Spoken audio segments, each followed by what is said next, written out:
وَلَوْ أَنَّا كَتَبْنَا عَلَيْهِمْ أَنِ اقْتُلُوا أَنفُسَكُمْ أَوِ اخْرُجُوا مِنْ دِيَارِكُمْ مَا فَعَلُوهُ إِلَّا قَلِيلٌ مِّنْهُمْ وَلَوْ أَنَّهُمْ فَعَلُوا مَا يُوعظُونَ بِهِ لَكَانَ خَيْرًا لَهُمْ وَأَشَدَّ تَثْبِيتًا وَإِذًا لَآتَيْنَاهُمْ مِن لَّدُنَّا أَجْرًا عَظِيمًا وَلَهَدَيْنَاهُمْ صِرَاطًا مُسْتَقِيمًا۔ ترجمہ: اور اگر ہم ان پر فرض کر دیتے کہ اپنے آپ کو قتل کر دو یا اپنے گھر بار چھوڑ کر نکل جاؤ تو ان میں تھوڑے ہی ایسا کرتے، اور اگر وہ ہر وہ کام کر لیتے جس کی انہیں نصیحت کی جاتی ہے تو ان کے لیے بہت بہتر اور ثابت قدمی کا ذریعہ ہوتا، اور ایسا ہوتا تو ہم ضرور انہیں اپنے پاس سے بہت بڑا ثواب عطا فرماتے اور ہم انہیں ضرور سیدھے راستے کی ہدایت دیتے۔ وَلَوْ أَنَّا كَتَبْنَا عَلَيْهِمْ، اور اگر ہم ان پر فرض کر دیتے، یہاں مخلص و منافق سب کے اعتبار سے فرمایا جا رہا ہے کہ اگر ہم ان پر فرض کر دیتے کہ اپنے آپ کو قتل کرو یا اپنے گھروں سے نکل جاؤ تو ان میں سے تھوڑے ہی ایسا کرتے، جیسا کہ بنی اسرائیل کو مصر سے نکل جانے اور توبہ کے لیے اپنے آپ کو قتل کا حکم دیا تھا۔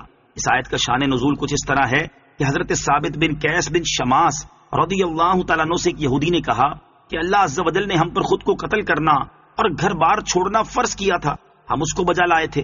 اس پر حضرت ثابت رضی اللہ تعالیٰ عنہ نے فرمایا کہ اگر اللہ ہم پر فرض کرتا تو ہم بھی ضرور بجا لاتے۔ اس پر یہ آیت نازل ہوئی کہ یہ کہنا تو آسان ہے، لیکن اگر واقعی ایسا حکم دے دیا جاتا تو ایک بڑی تعداد اس حکم پر عمل نہ کرتی۔ اس میں بطور خاص منافقین یا نئے نئے مسلمان ہونے والے داخل ہوں گے، جیسے منافقین اکثر جہاد سے فرار کی راہ ہی اختیار کرتے تھے، اور نئے نئے مسلمان ہونے والے بھی کئی جنگوں میں ثابت قدم نہ رہ سکے۔ جہاں تک مخلصین یعنی جلیل القدر صحابہ رضی اللہ تعالی عنہم کا تعلق ہے تو کتنی صحابہ ایسے ہیں جنہوں نے مختلف جنگوں میں خود کو سرکار دو عالم علیہ الصلوۃ والسلام کے آگے کھڑا کر دیا اور حضور علیہ الصلوۃ والسلام کی حفاظت میں اپنی جانیں قربان کر دی۔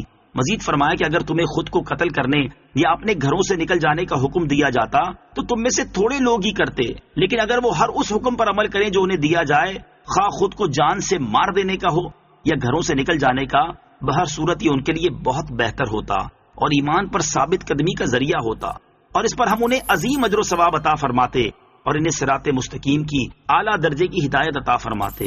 وَمَن يُطِعِ اللَّهَ وَالرَّسُولَ فَأُولَئِكَ مَعَ الَّذِينَ أَنْعَمَ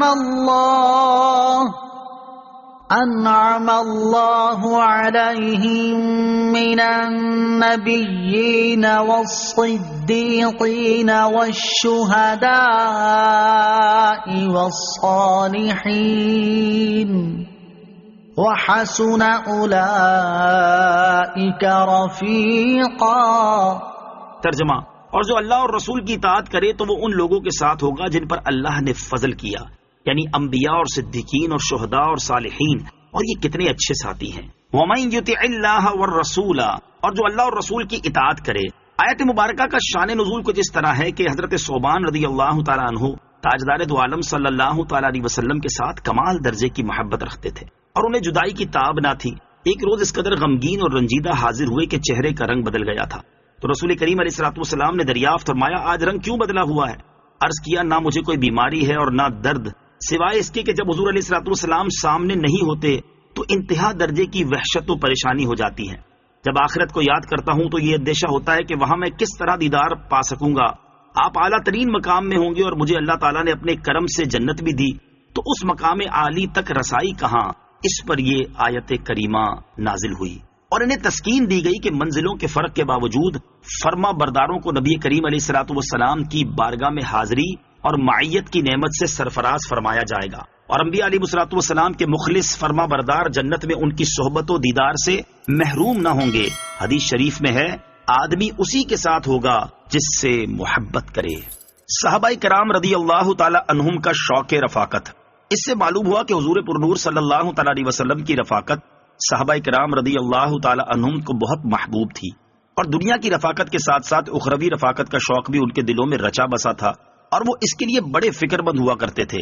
اب صحابہ کرام علیہم رضوان کے شوق رفاقت کے چند اور واقعات سماعت کیجیے۔ چنانچہ مسلم شریف کی حدیث، حضرت ربیعہ بن کعب اسلمی رضی اللہ تعالی عنہ فرماتے ہیں، میں رات کو رسول اللہ صلی اللہ تعالی علیہ وسلم کی خدمت اقدس میں رہا کرتا تھا۔ آپ علیہ الصلوۃ والسلام کے وضو کے لیے پانی لایا کرتا اور دیگر خدمت بھی بجا لایا کرتا تھا۔ ایک روز آپ علیہ الصلوۃ والسلام نے مجھ سے فرمایا، سل، مانگو۔ میں نے عرض کیا، اسألک مرافقتک فی الجنہ، میں آپ علیہ الصلوۃ والسلام سے جنت میں آپ کا ساتھ مانگتا ہوں۔ آپ علیہ الصلوۃ والسلام نے ارشاد فرمایا، اس کے علاوہ اور کچھ؟ میں نے عرض کی، میرا مقصود تو وہی ہے۔ آپ علیہ الصلوۃ والسلام نے فرمایا، تو پھر زیادہ سجدے کر کے اپنے معاملے میں میری مدد کرو۔ جنگ احد کے موقع پر حضرت ام عمارہ رضی اللہ تعالی عنہا نے عرض کی، یا رسول اللہ صلی اللہ تعالی علیہ وسلم، آپ دعا فرمائیے کہ اللہ تعالی ہم لوگوں کو جنت میں آپ صلی اللہ تعالی علیہ وسلم کی خدمت گزاری کا شرف عطا فرمائے۔ اس وقت آپ علیہ الصلوۃ والسلام نے ان کے لیے اور ان کے شوہر اور ان کے بیٹوں کے لیے اس طرح دعا فرمائی، اللهم اجعلهم رفقائي في الجنة، یا اللہ عز و جل ان سب کو جنت میں میرا رفیق بنا دے۔ حضرت ام عمارہ رضی اللہ تعالی عنہا زندگی بھر علانیہ یہ کہتی رہیں کہ رسول اللہ صلی اللہ تعالی علیہ وسلم کی اس دعا کے بعد دنیا میں بڑی سے بڑی مصیبت مجھ پر آ جائے تو مجھ کو اس کی کوئی پرواہ نہیں ہے۔ عاشقوں کے امام حضرت بلال رضی اللہ تعالیٰ عنہ کی وفات کا وقت قریب آیا تو ان کی زوجہ شدت غم سے فرمانے لگی، ہائے غم۔ آپ رضی اللہ تعالیٰ عنہ نے فرمایا، واہ، بڑی خوشی کی بات ہے کہ کل ہم اپنے محبوب آقا صلی اللہ تعالی علیہ وسلم اور ان کے اصحاب رضی اللہ تعالی عنہم سے ملاقات کریں گے۔ ایک جنگ کے موقع پر حضرت عمار بن یاسر رضی اللہ تعالیٰ عنہ نے حضرت ہاشم بن عتبہ رضی اللہ تعالی عنہ سے فرمایا، اے ہاشم، تم جنت سے بھاگتے ہو، حالانکہ جنت تو تلواروں کے سائے میں ہے۔ آج میں اپنی محبوب ترین ہستیوں محمد مصطفیٰ صلی اللہ تعالی علیہ وسلم اور ان کے ساتھیوں سے ملاقات کروں گا۔ چنانچہ اسی جنگ میں آپ رضی اللہ تعالی عنہ نے شہادت پائی۔ جب حضرت خباب رضی اللہ تعالیٰ عنہ بیمار ہوئے تو صحابہ کرام ان کی عیادت کے لیے تشریف لائے۔ جب انہوں نے دیکھا کہ یہ اسی مرض میں وفات پا جائیں گے تو فرمایا، تم خوش ہو جاؤ، کل تم محبوب ترین ہستی محمد مصطفیٰ صلی اللہ تعالی علیہ وسلم اور ان کے صحابہ سے ملاقات کرو گے۔ اللہ تعالیٰ ان مقدس ہستیوں کے شوق رفاقت کے صدقے ہمیں بھی اپنے حبیب صلی اللہ تعالی علیہ وسلم کی قبر و حشر اور جنت میں رفاقت نصیب فرمائے، آمین۔ صدق کے معنی اور اس کے مراتب۔ اس آیت میں صدیقین کا لفظ آیا ہے۔ صدیقین انبیاء علیہ الصلوۃ والسلام کے سچے متبعین کو کہتے ہیں، جو اخلاص کے ساتھ ان کی راہ پر قائم رہیں۔ اسی مناسبت سے یہاں ہم اس کے معانی اور اس کے درجات بیان کرتے ہیں۔ چنانچہ امام محمد غزالی رحمت اللہ تعالی علیہ فرماتے ہیں، صدق 6 معنی میں استعمال ہوتا ہے۔ نمبر 1 گفتگو میں صدق، نمبر 2 نیت و ارادے میں صدق، نمبر 3 عزم میں صدق، نمبر 4 عزم کو پورا کرنے میں صدق، نمبر 5 عمل میں صدق، نمبر 6 دین کے تمام مقامات کی تحقیق میں صدق۔ ان معانی کے اعتبار سے صادقین کے بہت سے درجات ہیں، اور جس شخص میں کسی خاص چیز میں صدق پایا جائے تو وہ اسی چیز کی نسبت سے صادق کہلائے گا۔ چنانچہ پہلا صدق زبان کا صدق ہے، اور یہ صرف خبریں دینے یا ان باتوں میں ہوتا ہے جو خبروں میں شامل ہوں اور ان سے آگاہی ہو، اور اس میں وعدے کو پورا کرنا اور اس کی خلاف ورزی کرنا بھی داخل ہے۔ لہٰذا ہر بندے کو چاہیے کہ وہ اپنے الفاظ کی حفاظت کرے اور ہمیشہ سچی بات ہی کہے۔ دوسرا صدق ارادے اور نیت سے متعلق ہے، اور یہ اخلاص کی طرف لوٹتا ہے، یعنی بندے کی حرکات و سکنات کا باعث صرف اللہ تعالیٰ کی ذات ہوتی ہے۔